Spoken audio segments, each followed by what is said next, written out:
Hello and very good morning to all of you. બધા મજામાં હશો? લાસ્ટ પીરિયડની અંદર આપણે સ્વાધ્યાય 6ની અંદર 13 દાખલા સુધી કર્યા હતા આપણે. આઈ હોપ બધાએ વ્યવસ્થિત પ્રેક્ટિસ કરી હશે. એવું લાગે તો એ બધા દાખલાની હજુ એક વખત પ્રેક્ટિસ કરી લેવાની. મિત્રો, એ દાખલા બધા 4-4 માર્ક્સના છે, એની પ્રેક્ટિસ કરવી ખૂબ જ જરૂરી છે મિત્રો. છેલ્લા સ્વાધ્યાયના અને પ્રકીર્ણ દાખલાઓ હોય એની પ્રેક્ટિસ કરવી જરૂરી બને છે, કારણ કે એમાંથી જ મોટે ભાગે 4 માર્ક્સનો દાખલો આવતો હોય છે મિત્રો. તો પ્રેક્ટિસ છે એ વ્યવસ્થિત કરજો. હજી એક જ વખત કરી હોય તો હજી ફરી પાછી દાખલાઓની પ્રેક્ટિસ કરજો. તો ચાલો હવે આજે આપણે 14મા દાખલાથી સ્ટાર્ટ કરશું મિત્રો. તો 14મા દાખલામાં રકમ છે કે વિધેય f of x બરાબર cos square x plus sin x જ્યાં x is belongs to 0 થી pi ના વૈશ્વિક મહત્તમ અને વૈશ્વિક ન્યૂનતમ મૂલ્યો મેળવવાના છે. તો વૈશ્વિક મૂલ્યો મેળવવાનું કીએ એટલે તો બહુ સહેલું. નિર્ણાયક બિંદુઓ મેળવી લ્યો અને એ નિર્ણાયક બિંદુઓ આગળ વિધેયના મૂલ્ય મેળવો અને પછી આપેલા સૌરત અંતરાલના છેડાના બિંદુઓ આગળના મૂલ્યો મેળવો. એમાંથી જે સૌથી મહત્તમ આવે એ વૈશ્વિક મહત્તમ અને જે સૌથી ન્યૂનતમ આવશે એ વૈશ્વિક ન્યૂનતમ થશે મૂલ્ય. ઓકે, તો એકદમ સહેલું છે. હું કરું કે તમે કરી નાખશો મિત્રો? કરું? ઓકે, ચાલો કાંઈ વાંધો નહીં, કરીએ. પહેલો જ દાખલો છે અત્યારનો એટલે કરી નાખીએ. ચાલો, f of x બરાબર cos square x plus sin x જ્યાં x is belongs to 0 થી pi સૌરત અંતરાલ આપ્યો છે. હવે આનું વિકલન કરશું આપણે એટલે f dash of x બરાબર આ થશે 2 cos x into minus sin x. cos square x નું પહેલા ઘાતનું થશે એટલે 2 cos x ને cos x નું માઇનસ sin x વત્તા sin x નું cos x. હવે બેયમાંથી કોમન નીકળી જશે cos x, તો કાઉન્સમાં માઇનસ 2 sin x વત્તા 1. ઓકે, આ આપણને f dash of x મળ્યું છે. હવે f dash of x બરાબર 0 લઈ અને એના નિર્ણાયક બિંદુઓ મેળવીએ તો cos x બરાબર cos x ઇન્ટુ આ હું પહેલાં લખું છું એટલે 1 minus 2 sin x બરાબર 0. તો cos x બરાબર 0 અથવા 1 minus 2 sin x બરાબર 0. તો કોસનું મૂલ્ય આપેલા અંતરાલ 0 થી પાઈમાં ક્યાં શૂન્ય થાય વિરુદ્ધ અંતરાલમાં જોવાનું. ઓકે, તો π/2 આગળ 0 થશે એટલે અહીંયાથી આપણને x બરાબર π/2 એક નિર્ણાયક બિંદુ મળશે અને અહીંયા sin x ને તમે કરતા બનાવશો એટલે 1/2 થશે. તો સાઇનનું મૂલ્ય 0 થી પાઈ સુધીમાં 1/2. હવે સાઇન છે એ પહેલા અને બીજા બે ચરણમાં ધન હોય. બે ચરણમાં ધન હોય એટલે બે ચરણના ખૂણા લેવા પડશે આપણે. એટલે અહીંયા એક ધ્યાન રાખવાનું છે, આપણે બે ચરણના ખૂણાનો ઉપયોગ કરવો પડશે. 1/2 મૂલ્ય π/6 આગળ પણ થશે અને 5π/6 આગળ પણ થશે. એટલે આપણને આ 3 નિર્ણાયક બિંદુઓ મળ્યા છે. તેથી x બરાબર π/2 π/6 અને 5π/6 is belongs to વિવૃત અંતરાલ 0 થી પાઈ જે નિર્ણાયક બિંદુઓ છે.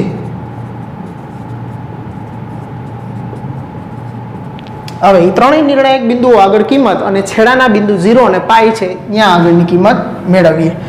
તો પહેલા f of π/2 આગળની કિંમત મૂકીએ તો cos સ્ક્વેર π/2 વત્તા sin π/2. કોસનું મૂલ્ય તો π/2 આગળ 0 થાય ને સાઇનનું 1 થાય એટલે આ મૂલ્ય 1 મળશે. પછી f of π/6 આગળ તો cos સ્ક્વેર π/6 વત્તા sin π/6 બરાબર. હવે cos π/6 એટલે √3/2 થશે અને એનો વર્ગ એટલે √3/2 નો વર્ગ વત્તા sin π/6 નું મૂલ્ય 1 આ થશે 3/4 પ્લસ 1/2 બરાબર 3 પ્લસ 2/4 એટલે આ મૂલ્ય આવ્યું 5/4. ઓકે, એટલે f of π/6 નું મૂલ્ય 5/4 મળ્યું છે. હવે f of 5π/6 નું મૂલ્ય લઈ તો cos સ્ક્વેર 5π/6 પ્લસ sin 5π/6. તો હવે cos 5π/6 cos બીજા ચરણમાં ઋણ હોય એટલે માઇનસ √3/2 એનું મૂલ્ય થશે માઇનસ √3/2 એનો વર્ગ અને sin π/6 જેટલું થાય એટલું જ 5π/6 એટલે બીજા ચરણમાં પણ 1/2 થશે એટલે આ પણ 3/4 વત્તા 1/2 મતલબ 3 પ્લસ 2/4 દેટ ઇઝ આ પણ 5/4 જ મળશે મિત્રો આપણને. ઓકે, હવે છેડાના બિંદુઓ એફ ઓફ 0 અને પાય આગળની કિંમત મેળવીએ તો એફ ઓફ 0 બરાબર કોસ સ્ક્વેર 0 વત્તા સાઇન 0, તો કોસ 0 1 થશે અને સાઇન 0 0, એટલે આનું માન મળશે મૂલ્ય. અને એફ ઓફ પાય આગળ તો કોસ સ્ક્વેર પાય વત્તા સાઇન પાય. કોસનું પાય આગળ મૂલ્ય -1 હોય એટલે -1 એનો સ્ક્વેર વત્તા 0 બરાબર એ પણ 1 જ મળશે આપણને. તો આની અંદર જોઈ શકાય છે બે જ મૂલ્યો મળ્યા છે, 3 જગ્યાએ 1 મળ્યા છે અને 2 જગ્યાએ 5/4 મળ્યા છે. તો મહત્તમ છે એ 5/4 થશે અને ન્યૂનતમ છે એ 1 થશે. તેથી વૈશ્વિક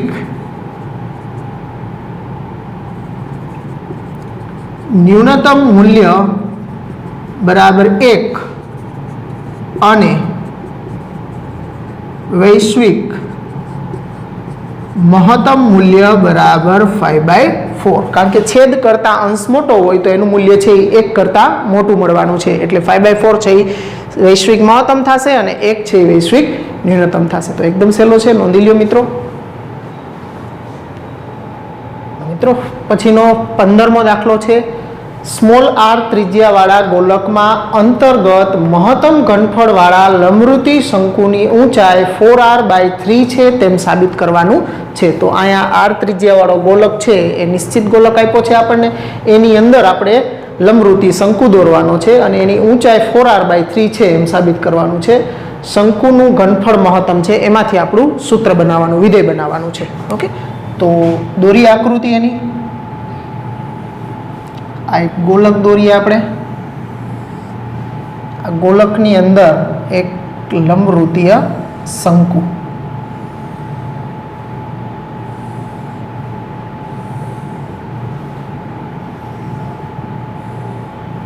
હવે ગોલકનું કેન્દ્ર અહીંયા આપણે ઓ બિંદુ આગળ લેશું. તો ઓ આગળથી આ એક આપણે 3 ડાયમેન્શન આકૃતિ દેખાય એટલે અને થોડું ડોટેડ લાઈનથી દર્શાવી દઈ. હવે અહીંયા ગોલક છે એની ત્રિજ્યા છે એ સ્મોલ આર આઈપી છે, એટલે અહીંથી લઈ અને અહીં સુધી આ એની ત્રિજ્યા સ્મોલ આર થશે. એમ ઓ ને આની સાથે જોઈન્ટ કરી દઉં તો આ પણ ગોલકના કેન્દ્રથી ગોલક સુધીનું અંતર એ ગોલકની ત્રિજ્યા, અહીંથી પણ ગોલક સુધીનું અંતર એટલે ગોલકની ત્રિજ્યા. તો હવે અહીંયા આપણે જે અંદર શંકુ દોર્યો છે એની ત્રિજ્યા આપણે કેપિટલ આર અને એની ઊંચાઈ છે એ આપણે એચ લઈ લેશું.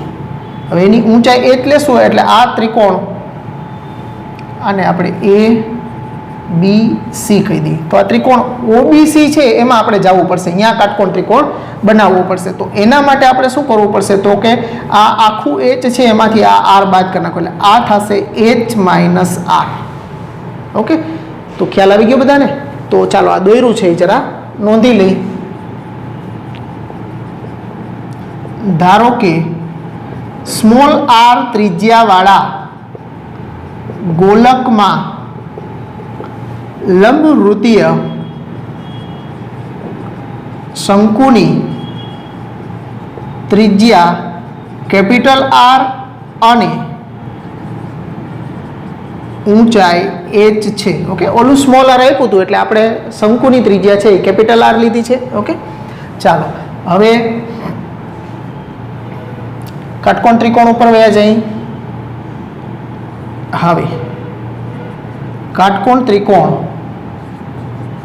ઓબીસી પરથી આના ઉપર પાયથાગોરસ લગાડીએ એટલે કેપિટલ સ્મોલ આર સ્ક્વેર બરાબર એચ માઇનસ આરનો સ્ક્વેર વત્તા કેપિટલ આર સ્ક્વેર. હવે અહીંયા આર સ્ક્વેર આનું વિસ્તરણ કરીએ તો એમાં આર સ્ક્વેર આવશે એટલે વિસ્તરણ કરી નાખીએ.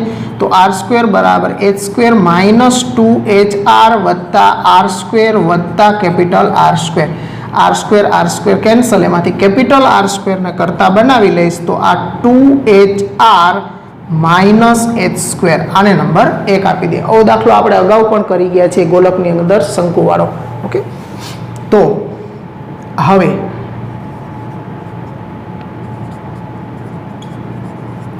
શંકુનું ઘનફળ v બરાબર 1/3 પાય, શંકુની ત્રિજ્યા કેપિટલ આર છે એટલે pi R square H.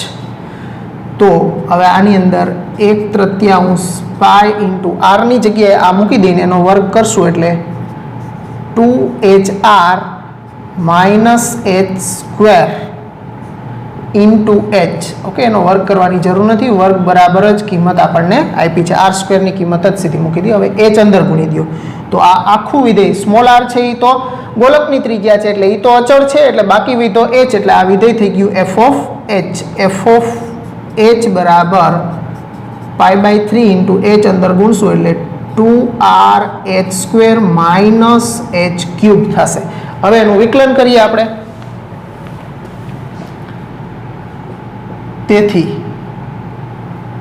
f dash of h बराबर π/3 इंटू आ h² નું વિકલન એટલે 4RH માઇનસ H³ એટલે 3H²। હવે f डैश ऑफ h बराबर 0 लेता એટલે π/3 इंटू 4RH माइनस 3H² बराबर 0 तो π/3 छेद में आई जाए એટલે 4RH माइनस 3H² बराबर 0 तो आपने अँ 4RH बराबर 3H² एक H कैंसल करी नाखीए अने H ने करता बनावीए तो H बराबर 4R/3 मळी गयुं छे। एटले के ऊंचाई छे एनी 4R/3 आपणे साबित करवानी हती, साबित करी दीधी छे। हवे वળી करी अने हળી कर दई मतलब के शंकुनुं घनफळ छे महत्तम बतावी दई। वળી f double dash of h बराबर π/3 इंटू 4R h નું विकलन 1 થશે माइनस 6h। હવે ત્યાં બાદબાકી આવી છે તો h ની કિંમત આપણે મૂકવી પડશે કારણ કે આ બાદબાકી ધન છે કે ઋણ છે સીધું કહી શકાશે નહીં। એટલે h બરાબર 4R/3 लेता h बराबर 4R/3 लेता f double dash of h बराबर π/3 into 4R minus 6 into 4R/3 तो आ 3 दू 6 तो बराबर अँ पर लखवू हो तो लखी सको तमे 4R/3 तो π/3 इंटू 4R माइनस 4 दू ने 8 4 मांथी 8 बाद करिए तो माइनस 4R मळशे अने ऋण आवी गया छे एटले f double dash of 4R/3 is less than 0 तेथी लंबवृत्तीय शंकुनुं घनफळ महत्तम छे। तो आ आपणे बतावी दीधुं। ओके, आ काटकोण त्रिकोणमां जवानुं एमांथी परिणाम 1 मेळववानुं पछी शंकुनुं घनफळ महत्तम छे एटले एनुं घनफळनुं सूत्र लई एनी अंदर r² ની आ किंमत मूकवानी अने विधेय बनाववानुं f ऑफ h पछी f डैश h बराबर 0 लई एटले आपणे जे साबित करवानुं छे साबित थई जाय अने एने महत्तम बताववा माटे f डबल डैश h छे ई लेस देन 0 बतावी देवानुं। नोंधी ल्यो मित्रों। चालो मित्रों हवे एना पछी 16मा दाखलानी अंदर धारो के f ए संवृत अंतराल ab पर व्याख्यायित होय एवुं विधेय आप्युं छे। प्रत्येक x बिलोंग्स टू विवृत अंतराल ab माटे f dash of x is greater than 0 होय तो साबित करो कि f ए विवृत अंतराल ab पर वधतुं विधेय छे। मतलब आपणे जे विकलितनी मददथी विधेय वधतुं घटतुं नक्की करवा माटे प्रथम विकलनना उपयोगथी नक्की करता हता ई वस्तु अहींया साबित करवानुं कहे छे आपणने। ओके, तो अहींया आपणे आ वस्तु छे ए साबित करवामां मध्य कमान प्रमेयनो उपयोग करशुं मित्रों। एनी मददथी आपणे साबित थई जशे। तो पहेला धारी लईए आपणे बे घटको। धारो के x1 x2 बिलोंग्स टू विवृत अंतराल ab छे ज्यां x1 is less than x2 छे। x1 अने x2 ab अंतरालना बे घटको लीधो छे ज्यां x1 करता x2 मोटा छे। ओके, f ऑफ x ए विवृत अंतराल ab पर विकलनीय होवाथी आनो बेनो अंतराल बनावशुं। विवृत अंतराल x1 x2 पर पण विकलनीय थाय कारण કારણ કે આ બે ઘટકો આના જ ઘટકો છે, તો તમે એનો અંતરાલ બનાવશો તો x1 x2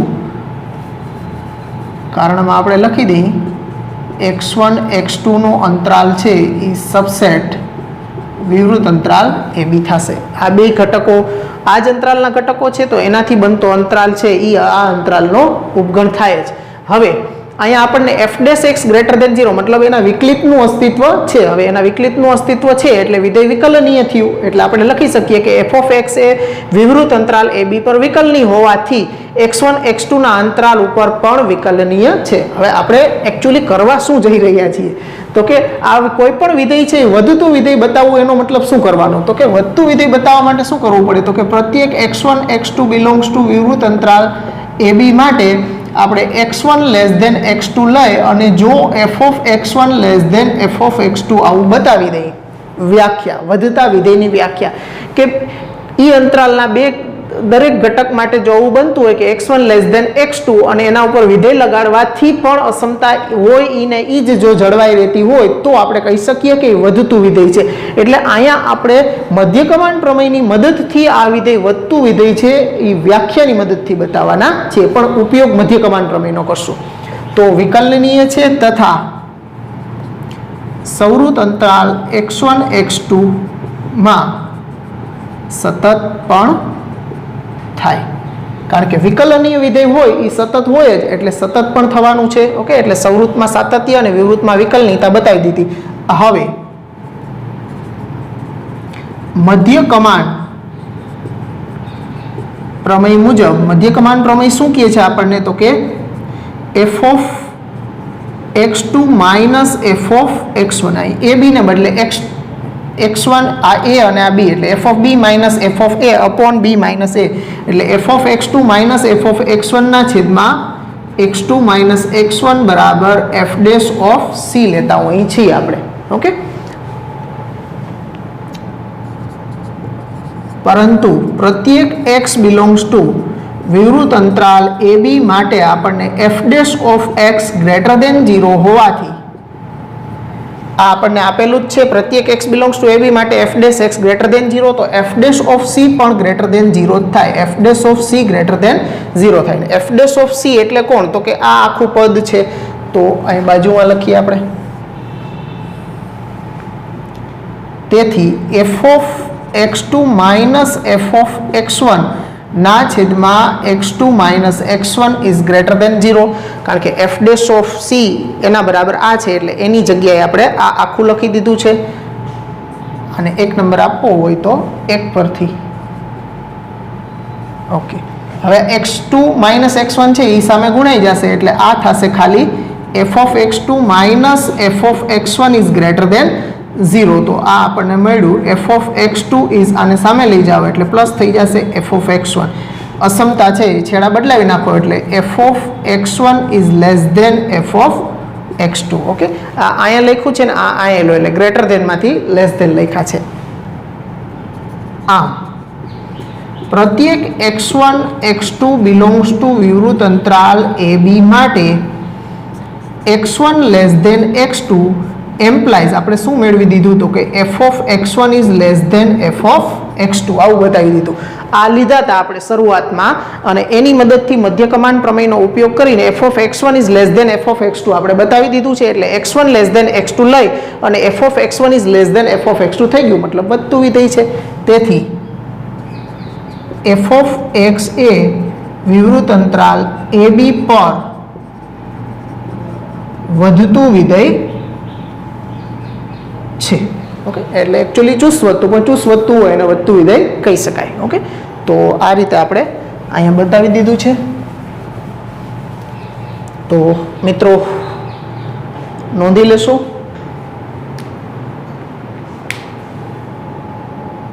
ચાલો મિત્રો, એના પછી 17મો દાખલો છે.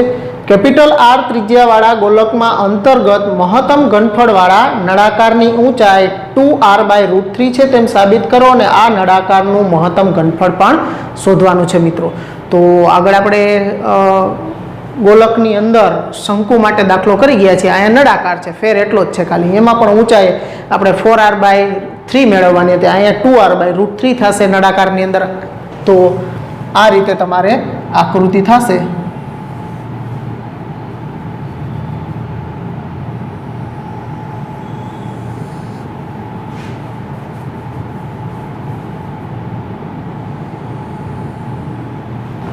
આ આપણો ગોલક થઈ ગયો છે. હવે એની અંદર એક આપણે નળાકાર દોરી દઈ.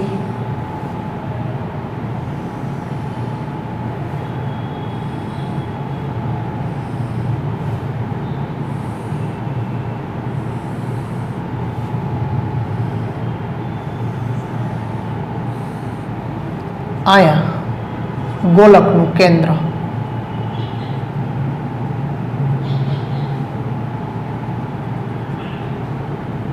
આ ગોલક થઈ ગયું છે. હવે ગોલકના કેન્દ્રથી અહીં સુધીનું અંતર એ ગોલકની ત્રિજ્યા જે આપણને કેપિટલ આર આપી છે, નળાકારની ત્રિજ્યા આપણે સ્મોલ આર લેશું અને નળાકારની ઊંચાઈ એચ લેસ છે. આ એચ તો આ બે થશે h/2 h/2. ઓકે, તો લખીએ એના માટે. ધારો કે કેપિટલ આર ત્રિજ્યાવાળા ગોલકમાં અંતર્ગત નળાકારની ત્રિજ્યા સ્મોલ આર અને ઊંચાઈ h છે. હવે આકૃતિ પરથી OAB નામ આપી દઈ. પરથી ત્રિકોણ OAB માં આ કાટકોણ ત્રિકોણ ઉપર અંતર સૂત્ર લગાડશું આપણે. એટલે કેપિટલ આર સ્ક્વેર બરાબર h²/2 વત્તા આર સ્ક્વેર. હવે આપણે આર સ્ક્વેરને કરતા બનાવી દઈએ તો આર સ્ક્વેર બરાબર capital R square minus h²/2. આને નંબર 1 આપી દઈએ. હવે નળાકારનું ઘનફળ મહત્તમ છે એટલે એમાંથી આપણું વિધેય બનશે. તો લઈ નળાકારનું ઘનફળ v બરાબર πr²h. ઓકે, તો v બરાબર પાય આર સ્ક્વેરની જગ્યાએ આપણે મૂકી દઈએ કિંમત capital R square minus h²/2. Sorry, અહીંયા h²/4 થશે કારણ કે h/2 નો સ્ક્વેર h²/4 ઇન્ટુ h 1 પરથી. ઓકે, તો આમાં બધે h આવી ગયો છે એટલે આપણે એને f ઓફ h કહી દઈશું. પાઈ ઇન્ટુ h અંદર ગુણી દઉં છું એટલે r²h માઇનસ h³/4. હવે આનું વિકલન કરી નાખીએ એટલે f ડેશ ઓફ h બરાબર પાઈ ઇન્ટુ r²h નું વિકલન 1 થઈ જશે માઇનસ 3h²/4. હવે f ડેશ ઓફ h બરાબર 0 લઈ લઈએ. હવે f ડેશ ઓફ h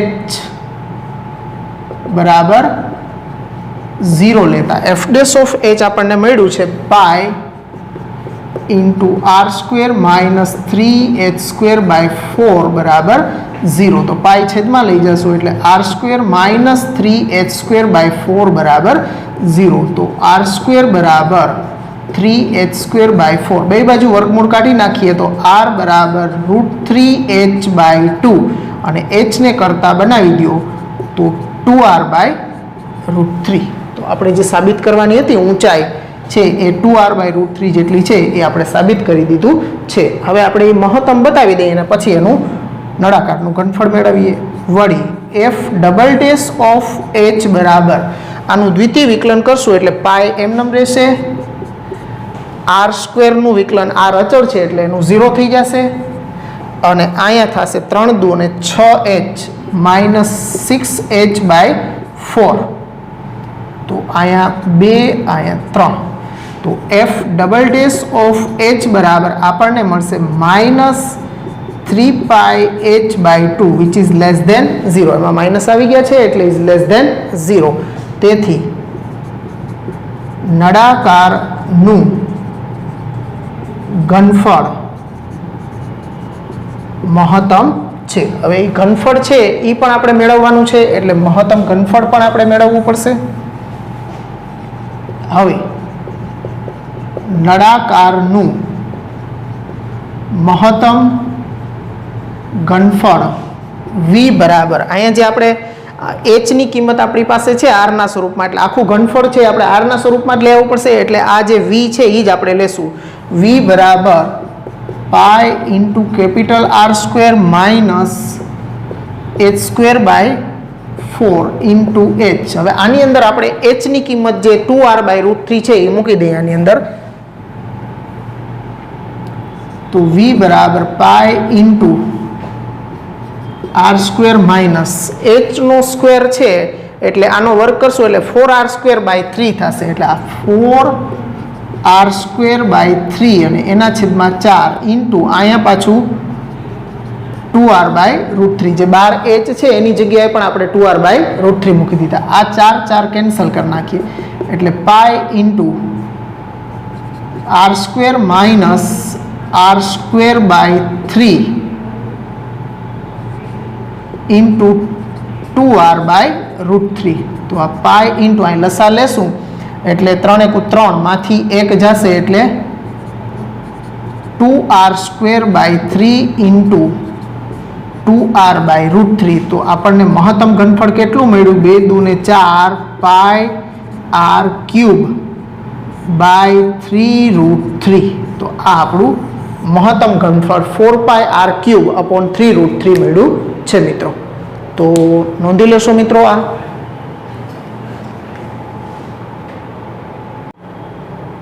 ચાલો મિત્રો, પછીનો 18મો છેલ્લો દાખલો છે મિત્રો. આના પછી તો MCQ જ છે. તો 18મા દાખલાની રકમ આ પ્રમાણે છે. h ઊંચાઈવાળા અને અર્ધ શિરોકોણ આલ્ફા હોય એવા લંબરૂપી શંકુમાં અંતર્ગત મહત્તમ ઘનફળવાળા નળાકારની ઊંચાઈ એ શંકુની ઊંચાઈ કરતાં ત્રીજા ભાગની છે એમ સાબિત કરવાનું છે. અને સાબિત કરવાનું છે કે નળાકારનું મહત્તમ ઘનફળ આટલું છે 4π/27 × h³ × tan² આલ્ફા. એનો મતલબ કે આની અંદર tan આલ્ફા ને બધું આવે છે. એનો મતલબ અહીંયા આપેલી શંકુની અંદર નળાકાર છે, એટલે નળાકાર ચલિત હોય, શંકુ છે એ ફિક્સ છે, એટલે ઊંચાઈ h છે એ અચળ કહેવાય. અને આ ખૂણો અર્ધ શિરોકોણ જે શંકુનો અર્ધ શિરોકોણ આલ્ફા આપ્યો છે એ પણ અચળ કહેવાય મિત્રો. તો દોરું છું આકૃતિ. જો મિત્રો ખાસ બધા દાખલાઓની અંદર આકૃતિ દોરાતી હોય ત્યારે ખાસ ધ્યાન રાખવાનું, કારણ કે ફરી પાછી તમારે પણ આકૃતિ દોરવાની હોય તો આકૃતિ દોરાય ત્યારે ખાસ ધ્યાન આપવાનું. તો અહીંયા આપણે એક પેલા શંકુ દોરીએ.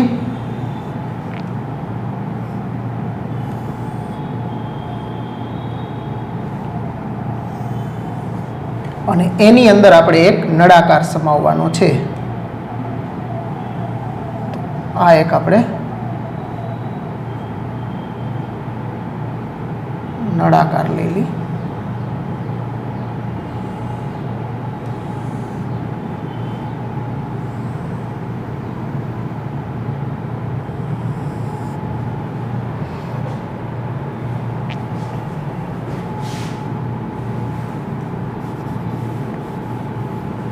અહીં સુધી નહીં જાય,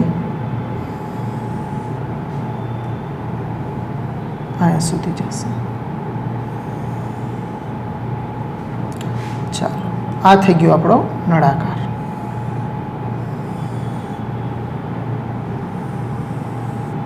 ઓકે, હવે અહીંયા ટોચથી આપણે અહીંયા સીધું જોડી દઈએ તો અહીંયા અર્ધ શિરોકોણ આલ્ફા બને છે. નળાકારની ઊંચાઈ આપણને શંકુની ઊંચાઈ આપણને h આપી દીધી છે. આ ઊંચાઈ આપણને h આપી છે. હવે આની ઊંચાઈ છે એ આપણે ધારવી પડશે. ત્રિજ્યા અને ઊંચાઈની જરૂર પડશે આપણને. તો નળાકાર જે છે એની ઊંચાઈ આપણે x ધારી લઈ, અથવા તો કેપિટલ H પણ ધારી શકો, અને એની ત્રિજ્યા આપણે r ધારી લેશું. તો હવે આ ત્રિકોણ અર્ધ શિરોકોણ આપ્યો છે એનો મતલબ એનો કંઈક ઉપયોગ તો કરવાનો જ હશે. એટલે અહીંયા ત્રિજ્યા છે એ તમને એક ચલમાંથી બીજા ચલમાં ફેરવવા માટે અહીંથી તમારે જવું પડશે. તો આ આખું h છે ને આ આખું x છે, તો આખામાંથી આ h બાદ કરું તો આ જે ભાગ છે એ h - x થશે મિત્રો. આ ભાગ છે એ h માઇનસ એક્સ થશે અને આ જે ત્રિકોણ બને છે એને આપણે નામ ત્રિકોણ એબીસી આપી દઈએ છીએ. ઓકે, તો હવે જઈએ એની અંદર આપણે. ધારો કે શંકુની અંતર્ગત નળાકારની ત્રિજ્યા r અને ઊંચાઈ x છે. હવે કાટકોણ ત્રિકોણ એબીસીમાં ખૂણો એ આગળ ખૂણો આપણે એને નામ આપવું પડશે, ખૂણો BAC બરાબર આલ્ફા છે.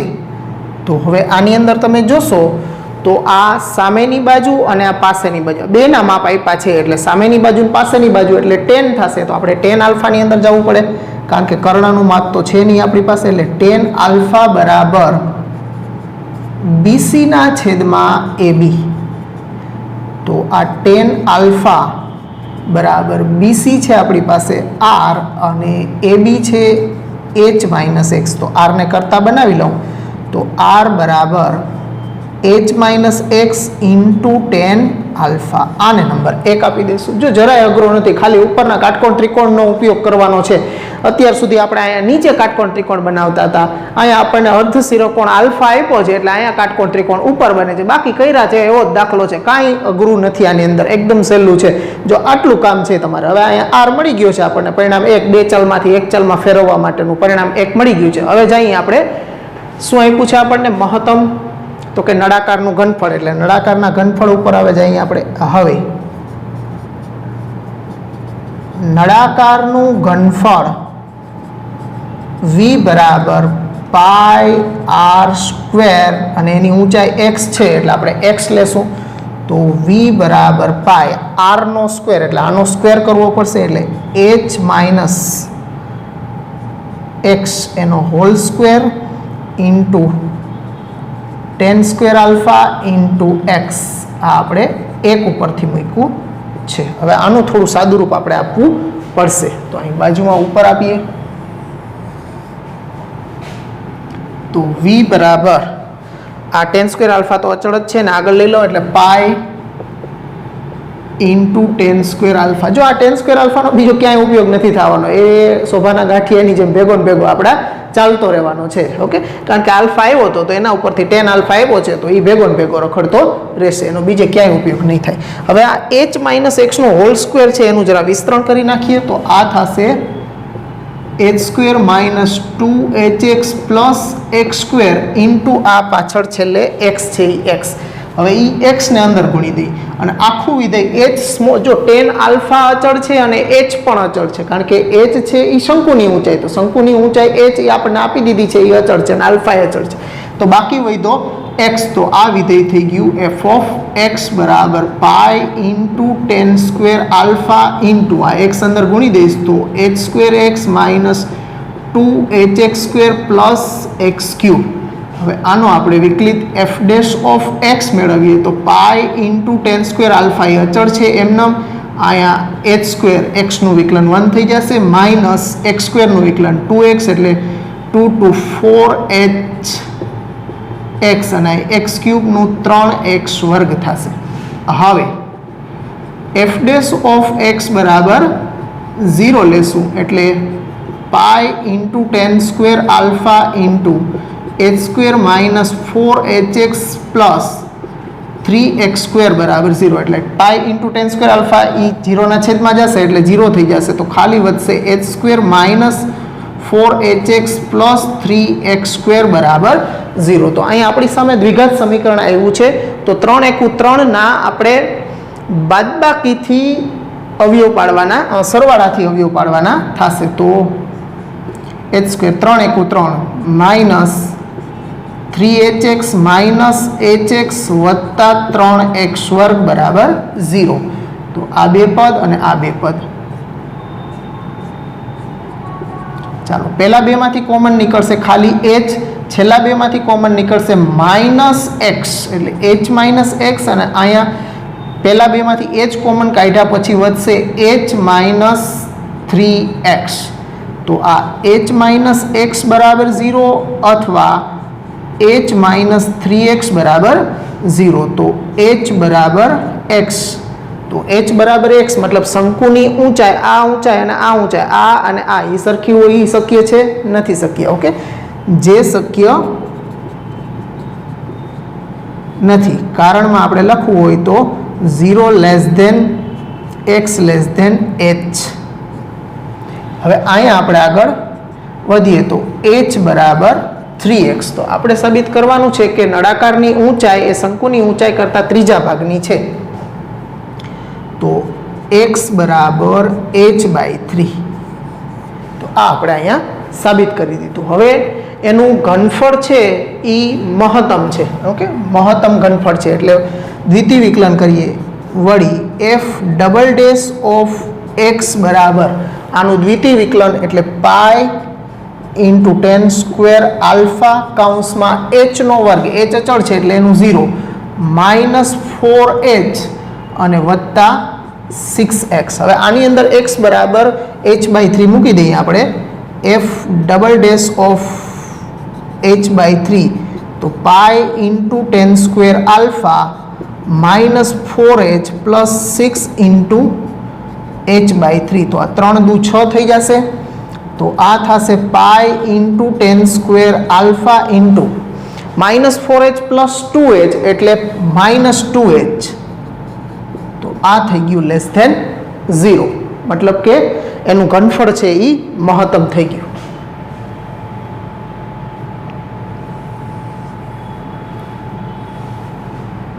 તેથી નળાકારનું ઘનફળ મહત્તમ છે એવું આપણે સાબિત કરી દીધું હવે એ ઘનફળ છે એ આટલું છે એમ બતાવવાનું છે હવે નળાકારનું મહત્તમ ઘનફળ v બરાબર ઓકે નળાકારનું મહત્તમ ઘનફળ v બરાબર આ પદ લેશું આપણે આની કિંમત મૂક્યા પછીનું પદ છે તો v બરાબર pi into 10 square alpha into h - x નો સ્ક્વેર ઇન્ટુ x અને હવે x બરાબર h/3 આની અંદર મૂકી દઈએ x બરાબર h/3 લેતા v બરાબર pi into 10 square alpha into h - h/3 નો વર્ગ ઇન્ટુ h/3 તો આ પાઈ ઇન્ટુ 10 સ્ક્વેર આલ્ફા ઇન્ટુ 3 * 3 માંથી 1 જાય એટલે 2h/3 નો હોલ સ્ક્વેર ઇન્ટુ h/3 તો પાઈ ઇન્ટુ 10 સ્ક્વેર આલ્ફા આનો વર્ગ કરીએ એટલે 4h²/9 ઇન્ટુ h/3 તો આ v બરાબર 4 પાઈ બાય 9 તેરી 27 into h² into h³ into 10 square alpha તો આ આપણને એનું મહત્તમ ઘનફળ આપણને જેટલું કીધું હતું એ મળી ગયું છે એટલે એકદમ સહેલો દાખલો છે થોડાક દાખલાઓ છે મિત્રો આમ 4 માર્ક્સના છે એટલે થોડાક લેન્ધી રહેશે પણ કેલ્ક્યુલેશન તમે વ્યવસ્થિત સમજી અને કરશો એટલે કાંઈ અઘરું છે નહીં આમાં ઓકે થોડીક સ્પીડથી આપણે ગણતરી કરવી પડે ઓકે તો નોંધી લ્યો મિત્રો આના પછી MCQ કરીએ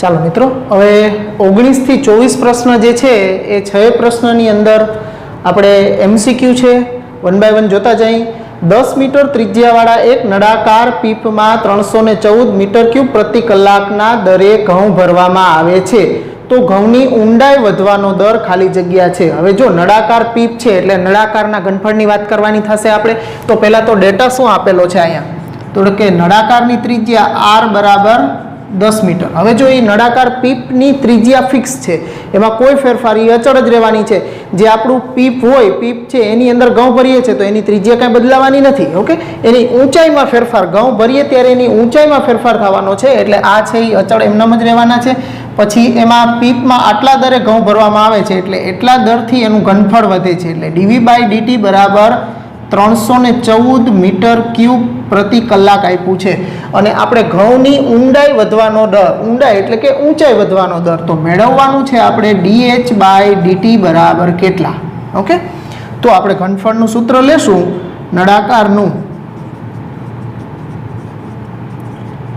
ઘનફળ v બરાબર પાઈ આર સ્ક્વેર એચ. હવે સામાન્ય રીતે આપણને જ્યારે દાખલાઓની અંદર આપેલું હોય ત્યારે આપણે આવા દાખલાની અંદર પહેલેથી આર કે મૂકી ન દઈએ, પણ અહીંયા મૂકી શકીએ કારણ કે આ તો અચળ આપવામાં આવી છે, પીપની ત્રિજ્યા બદલાતી ન હોય, જ્યારે આટલા હોય ત્યારે આ શોધો એમ હોય તો એ વિકલન કર્યા પછી કિંમત મૂકવાની. અહીંયા આપણે આરની કિંમત 10 છે એ સીધી મૂકી શકશું આની અંદર.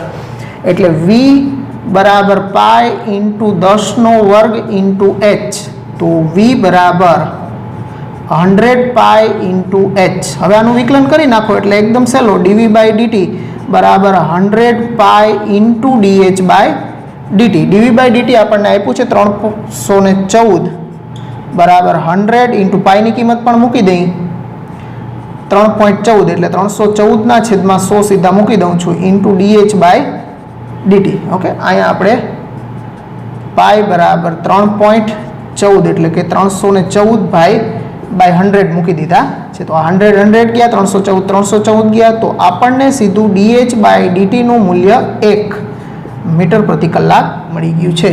તો એ વિકલ્પ છે એ આપણો રાઈટ વિકલ્પ થયો કહેવાય મિત્રો. તો આના કરતાં પણ આ તો તમને સમજાવવા માટે બધી કેલ્ક્યુલેશન, બાકી આટલી ગણતરી આપણે આટલું લખવાનું, હવે નળાકારનું ઘનફળ લઈ અને સીધી કિંમત મૂકી દેવાની એની અંદર. ઓકે, ચાલો હવે એના પછીનો 20મો છે. તો 20માની અંદર બે પ્રચલ સમીકરણ x અને y એમ બે t ના સ્વરૂપમાં આપ્યા છે. પ્રચલ સમીકરણવાળા વક્રના 2 - 1 બિંદુ આગળના સ્પર્શકનો ઢાળ કેટલો છે? હવે 2 - 1 આગળનું બિંદુ જે છે, હવે આમાંથી x અને y બે તો t ના સ્વરૂપમાં છે, તો t ની નિશ્ચિત કિંમત તમારે પહેલા મેળવવી પડે. હવે આ t ની નિશ્ચિત કિંમત મેળવવા માટે એનો એક્સિયમ 2 છે, આ x અને આ y કહેવાય. એટલે x બરાબર 2 આની અંદર મૂકી દો, એટલે 2 બરાબર t² + 3t - 8. તો t² + 3t આ +2 ઓલી બચ જશે -2 એટલે 10 બરાબર 0. હવે 10 ના ભાગ બાદબાકીથી પાડી અને 3 લઈ આવીએ તો એકદમ સહેલું, t + 5 અને t -2 બરાબર 0. તો આ t બરાબર -5 અને આ t બરાબર 2 મળ્યા આપણને. એ જ રીતે એનો y આમ છે એ -1 મૂકીએ તો -1 બરાબર 2t² - 2t - 5. તો આ 2t² - 2t આ -1 ઓલી બચ જશે તો +1 એટલે -4 બરાબર 0. બધાયમાંથી 2 કોમન કાઢી નાખો એટલે t² - t - 2 બરાબર 0. ફરી પાછા એના અવયવ પાડી નાખો એટલે t -2 અને t +1 બરાબર 0. તો અહીંથી t બરાબર 2 અને t બરાબર -1. હવે આપણે જોવાનું એ છે કે આ બિંદુ છે એ t ની કોમન કિંમત માટે જ બિંદુ હોય, અલગ અલગ t ની કિંમતો માટે બિંદુ ન આવી શકે. એટલે t બરાબર 2 અને t બરાબર 2 બેયમાં t બરાબર 2 કોમન છે એટલે t નું મૂલ્ય આપણને 2 મળ્યું. આ બિંદુ લાવવા માટે t બરાબર 2 બેયમાં મૂકો તો તમને 2 અને -1 બિંદુ મળે. એટલે t નું મૂલ્ય અહીંથી તમારે કોમન મૂલ્ય મેળવવું પડશે. એક જ આ ગણતરી કરી અને -5 લેવા કે 2 લેવા અહીંથી અટકી નથી જવાનું. ym ની અંદર પણ કિંમત મૂકી અને બેયમાં કોમન બિંદુ એક મેળવવું પડે, તમારે t ની કોમન કિંમત મેળવવી પડે. હવે તમારે dy/dt કરવાનું છે, સોરી dy/dx. તો આનું ડાયરેક્ટ કરી નાખું છું, dy/dt એટલે અંશમાં y વાળા પદનું વિકલન એટલે 4t - 2 અને છેદમાં x વાળા પદનું વિકલન એટલે 2t + 3. અને હવે એની અંદર t ની કિંમત 2 મૂકી દેશો એટલે 4 × 2 - 2 ના છેદમાં 2 × 2 + 3.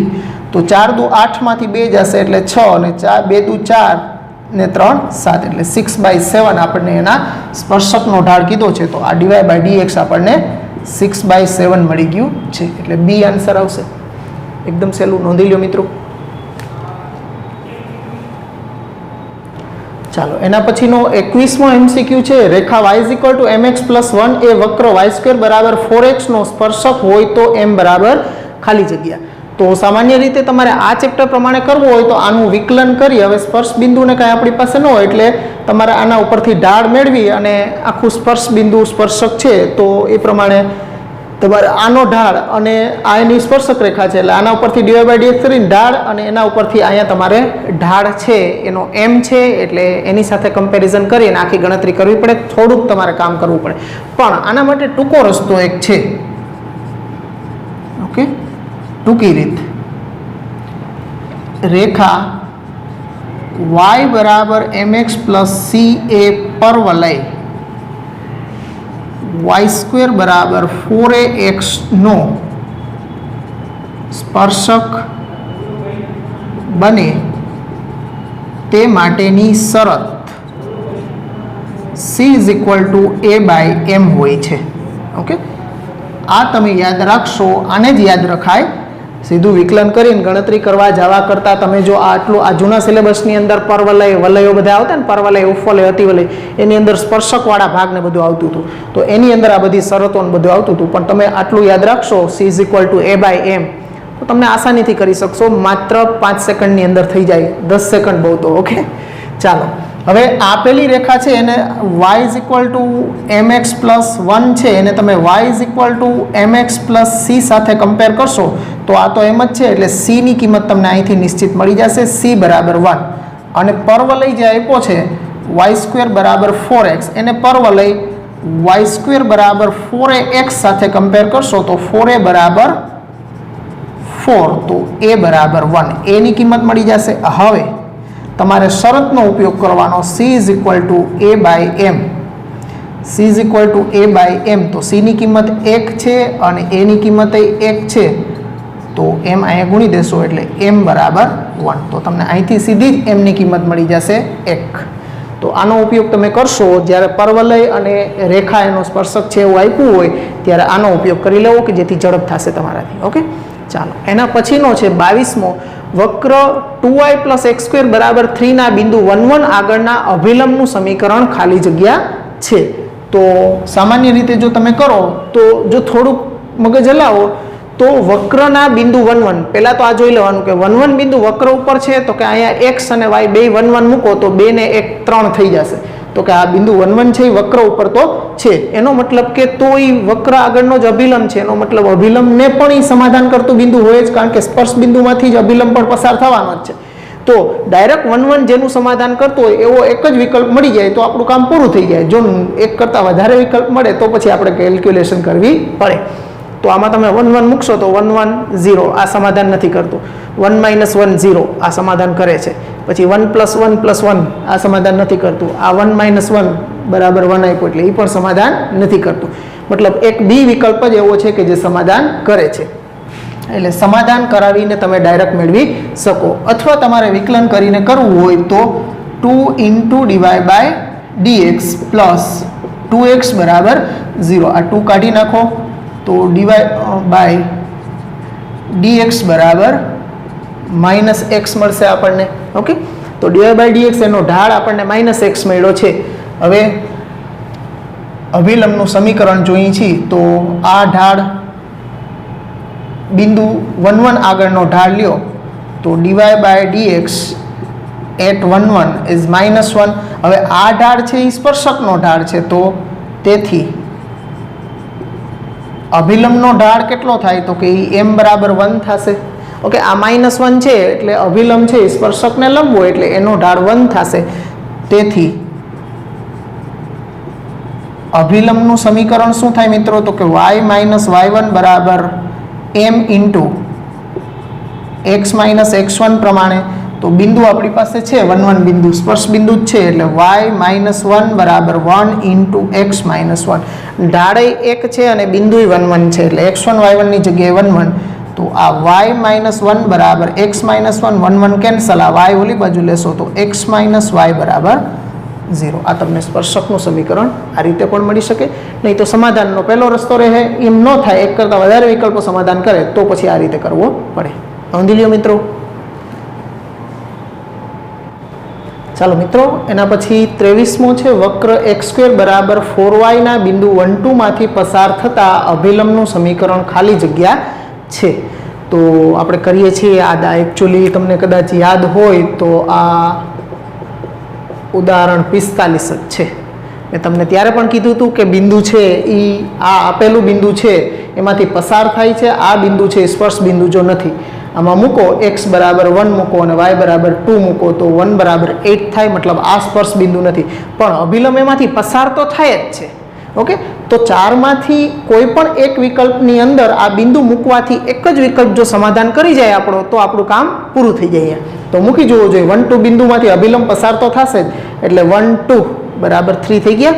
પછી અહીં 1 - 2 3 નો થાય, 1 2 1 નો થાય, 1 - 2 1 નો થાય, -1 થાય. ઓકે, એટલે એક જ વિકલ્પ એવો મળે છે કે જે સમાધાન કરે છે. એટલે અહીંયા આપણે સમાધાન કરાવવું. ઓકે, સમાધાન કરી અને ડાયરેક્ટ મળી જતું હોય તો આપણું કામ પતી જાય. નહીં તો પછી જો બે વિકલ્પ સમાધાન કરતા હોય તો પછી તમારે એના માટે આખો કેલ્ક્યુલેશન કરી છે સ્પર્શ બિંદુ મેળવવા અને આખું કેલ્ક્યુલેટ કરવું પડે મિત્રો. ચાલો, તો એની કેલ્ક્યુલેશન નથી કરતા. ઓકે, તમે ઉદાહરણ 45 જાણો જ છો. આપણે સમાધાનની મદદથી સીધો મેળવી લીધો છે ઉકેલ. હવે 24મો છે, એની અંદર વક્ર 9y² બરાબર x³ પરના ખાલી જગ્યા બિંદુઓ આગળ દોરેલ અભિલંબ યામાક્ષો સાથે સમાન અંતખંડો બનાવે છે. હવે અંતખંડો કોને કહેવાય? તો કે કોઈ રેખા છે, આ રેખા એ આયા છેદે x અક્ષને, તો આ a0 અને y અક્ષને છેદે છે, ત્યાં b0b, તો આ એનો x અંતખંડ a અને y અંતખંડ છે એ b કહેવાય. એટલે ઉગમ બિંદુથી આ જે અંતખંડ કપાય છે એને આ x અંતખંડ છે a અને y અંતખંડ b છે. હવે અહીંયા યામાક્ષો એટલે x અક્ષ અને આ y અક્ષ એટલે યામાક્ષો સાથે, x અક્ષ સાથે a અંતખંડ અને y અક્ષ સાથે b અંતખંડ. હવે યામાક્ષો સાથે સમાન અંતખંડ બનાવે છે, એનો મતલબ કે a અને b ના મૂલ્ય સરખા થશે. ઓકે, તો અહીં પહેલા આપણે વક્ર લઈ લઈ 9y² બરાબર x³ અને એક નંબર આપી દઈએ. આનું વિકલન કરશું એટલે 9 દુ 18y ઇન્ટુ dy/dx બરાબર 3x², 3 6 18, આમાંથી dy/dx ને કરતા બનાવી દઈએ એટલે x² ના છેદમાં 6y. આ આપણને કોનો ઢાળ મળ્યો છે? તો કે સ્પર્શકનો ઢાળ. ઓકે, જે સ્પર્શકનો ઢાળ છે. તો હવે એના ઉપરથી તેથી અભિલંબનો ઢાળ શું થાય? તો કે અભિલંબનો ઢાળ છે એ -6y/x² થશે. આનો વિરોધીનો વ્યસ્ત ઢાળ થશે. હવે આપણે આ અંતખંડોનો ઉપયોગ કરશું. ઓકે, હવે અભિલંબ યામાક્ષો સાથે સમાન અંતખંડ બનાવે તો a બરાબર b થાય. તેથી અભિલંબનો ઢાળનું સૂત્ર છે આપણું -a/b.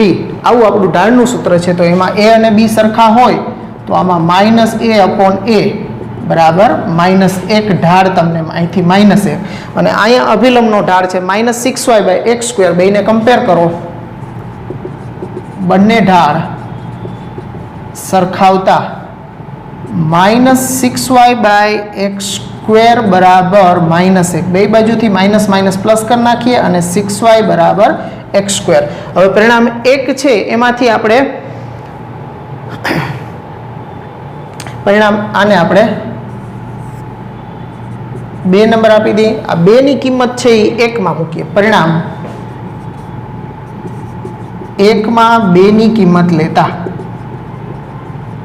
તો એમાં છે 9 અને y નો વર્ગ, એટલે અહીંથી તમે કરતા બનાવશો તો y બરાબર x²/6 અને એનો વર્ગ કરશો એટલે x⁴ ના છેદમાં 36 બરાબર x². તો 9 ચોક 36, તો આ 4 સામે ગુણી દો તો x⁴ અને x⁴ આ બાજુ લઈ લો એટલે 4x² બરાબર 0. તો આમાંથી x² ઇન્ટુ x² -4 બરાબર 0. તો x બરાબર 0 અને અહીંયા x² બરાબર 4 આપણે અહીંયા સામે ક્યુબ છે, x³ છે. તો અહીંયા x³ થશે. બેમાંથી x³ સામાન્ય કાઢશું એટલે x - 4. તો અહીંયા x બરાબર 4 અને x બરાબર 0 મળ્યા. હવે x બરાબર 0 હોય વક્રની અંદર મૂકશો તો x બરાબર 0 તો y બરાબર પણ 0 થશે. ઓકે, x ને સંગત y પણ 0. હવે x બરાબર આની અંદર 4 મૂકશો તો વાય સ્ક્વેર એટલે 9y સ્ક્વેર બરાબર 4 નો ઘન, તો 9y² બરાબર 64, તો y² બરાબર 64 ના છેદમાં 9, તો y બરાબર ±8/3, એટલે 4 ને સંગત આપણને આ મળે છે. એટલે એક 0 0 આવશે અને એક આવશે 4 ±8/3. તો 0 0 તો વિકલ્પમાં આપેલું છે જ નહીં, તો 4 ±8/3 એ વિકલ્પની અંદર જ છે. બાકીનો આ વિકલ્પમાં પણ કહેવાય, પણ એના કરતાં વધુ બેટર ± સાથે આપ્યો છે, એટલે આ વિકલ્પ આપણે એ વિકલ્પ છે એ લેવો વધુ યોગ્ય રહેશે. નહીં તો બી વિકલ્પની અંદર પણ 4 અને -8/3 છે, પણ ± સાથે બે વિકલ્પ સાથે આપ્યો છે, એટલે એ વિકલ્પ છે એ વધુ યોગ્ય વિકલ્પ થશે. આ અને આ તો ખોટા જ છે. ઓકે, તો આ રીતે મિત્રો આપણા MCQ છે એ પૂરા થયા. આ અગત્યનો MCQ છે, પૂછાતો હોય એવો MCQ છે, એટલે છેલ્લો MCQ તમારે જાતે વ્યવસ્થિત ગણવાનો છે મિત્રો. તો અહીંયા સુધી રાખીએ. આપણું ચેપ્ટર પણ અહીંયા પૂરું થઈ ગયું છે. ઘણા બધા દાખલાઓ સાથે તમે મહેનત લીધી છે ઘણી બધી, અને પ્રેક્ટિસ પણ કરી છે, અને હજી આ સ્વાધ્યાયની પણ પ્રેક્ટિસ વ્યવસ્થિત કરતા રહેજો મિત્રો. હવે આના પછી આના જીના પીરિયડ આપણે ગોઠવવાના છે. એ નેક્સ્ટ લેક્ચરથી આપણે ચાલુ કરશું જીના પીરિયડ. આવજો મિત્રો, ગુડ બાય.